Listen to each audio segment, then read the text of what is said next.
وصحبه أجمعين. أما بعد فأعوذ بالله من الشيطان الرجيم. بسم الله الرحمن الرحيم. وما أرسلناك إلا رحمة للعالمين. صدق الله العظيم. انتہائی قابل قدر میزبان محترم جانشین بے نظیر بھٹو آصف علی زرداری، محترم جناب بلاول بھٹو زرداری صاحب، قابل صد احترام محترمہ مریم نواز صاحبہ، پی ڈی ایم کی اسٹیج پر موجود قائدین، خواتین و حضرات،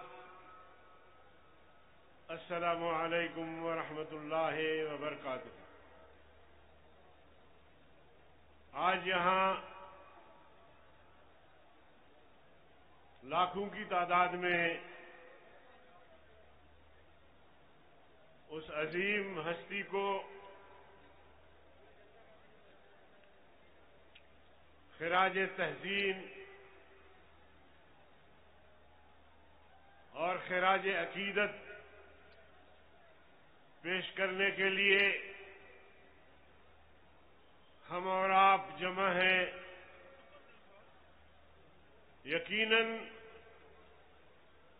وہ خراج تحسین کے مستحق ہیں کہ ایک خاتون ہو کے اور ایک کم عمر بچی ہو کے انہوں نے اس جرأت بہادری کے ساتھ وقت کے آمروں کو للکارا، قید و بند کی صعوبتیں برداشت کی،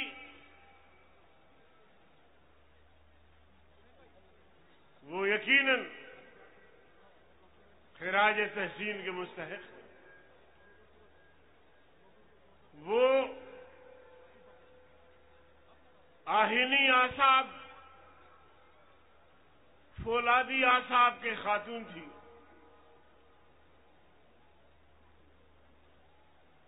جب تک زندہ رہی آمریت کو للکارتے ہوئے جمہوری اداروں کی بحالی، آئین کی بحالی، غریب کی حقوق کی بحالی کے لیے جدوجہد کرتی رہی۔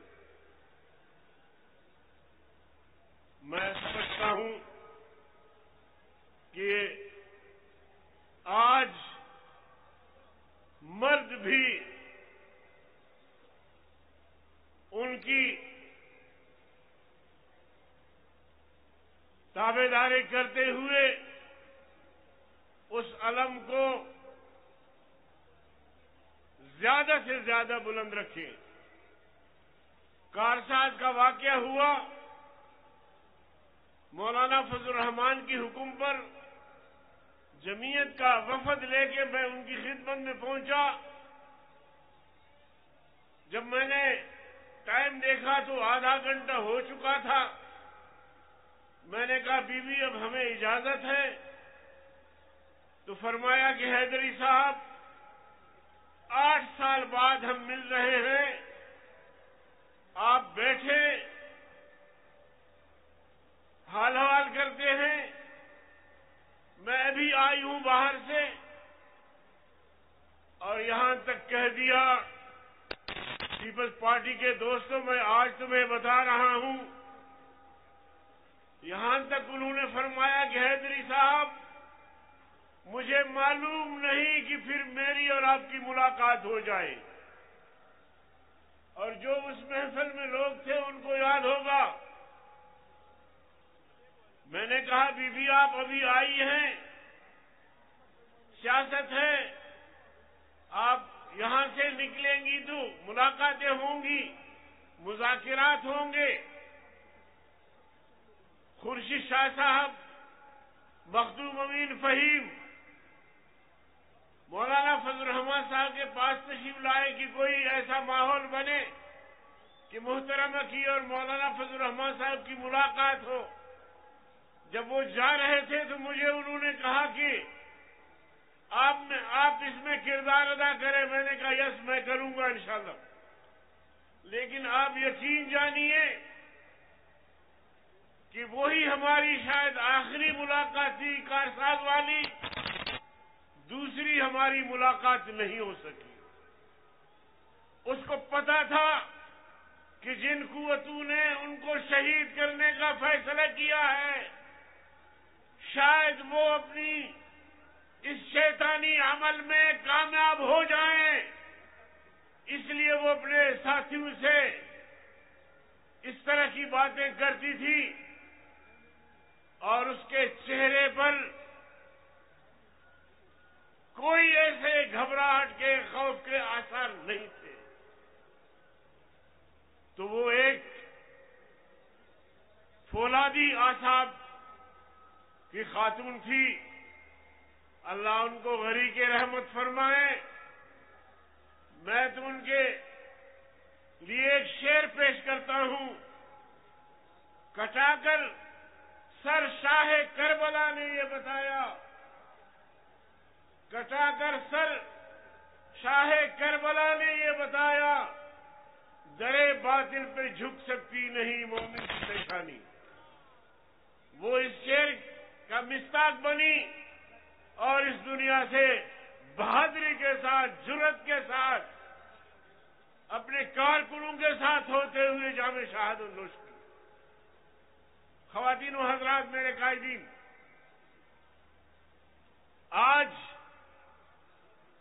جن بزدل حکمرانوں سے ہمارا واسطہ پڑا ہے، کاش وہ حکمران ہوتے، کاش وہ خود منتخب ہوتے، کاش وہ کسی کے بیساکھیوں پر کھڑے نہ ہوتے.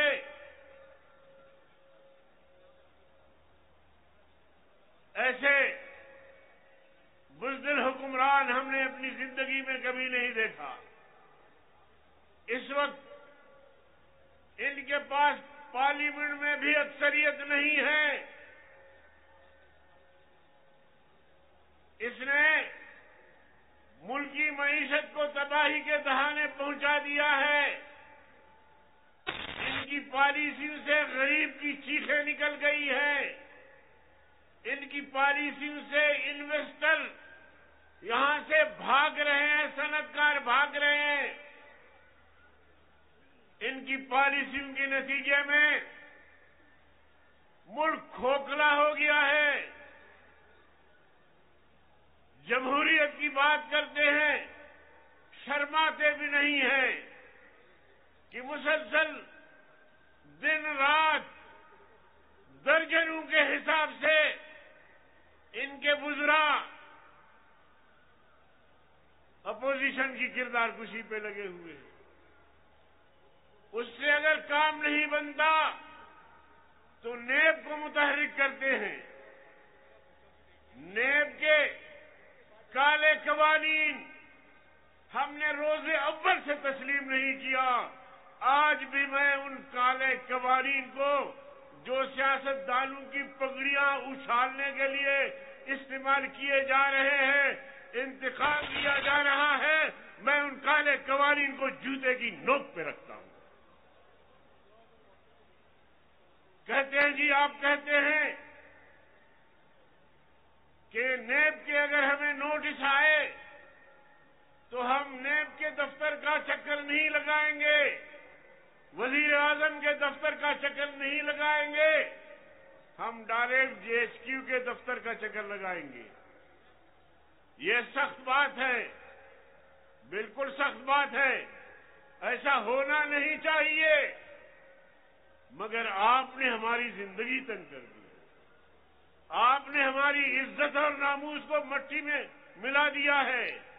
آپ نے ہمارا جینا دوبھر کر دیا ہے، پھر اس جینے سے بہتر ہے کہ ہم مر جائیں۔ شاعر کہتا ہے، دیکھتے دیکھتے عزتیں لٹ گئی، بچیوں کو تم نے ڈی چوک پہ نچوایا، آبرو ریزی ہوئی، بدنامی ہوئی، دیکھتے دیکھتے عزتیں لٹ گئیں، عظمتیں مٹ گئیں، عصمتیں بک گئیں۔ جنرل صاحب، ایسے جینے سے بہتر ہے مر جائیں ہم، ایسا جینا تو ہم کو گوارا نہیں۔ تو میرے محترم بھائیوں اور بہنوں، آج ہم لاڑکانے میں یہ عہد کرنے آئے ہیں کہ ہم اس کٹ پتلی حکومت کو، اس شو پیس کو اور اس نالائق سلیکٹڈ حکومت کو انشاءاللہ گھر بھیج کے دم لیں گے۔ لیکن اگر وہ اس وقت تک گھر نہیں جاتا اور پی ڈی ایم کی قیادت اسلام آباد لانگ مارچ کا فیصلہ کر لیتا ہے تو پیپلز پارٹی کے جیالو، آپ لوگ تیار ہیں اس کے لیے؟ ذرا ہاتھ بلند کر کے اپنی قیادت کے سامنے عہد کر لے کہ پھر ہم لاڑکانے سے انشاءاللہ العظیم اسلام آباد جائیں گے۔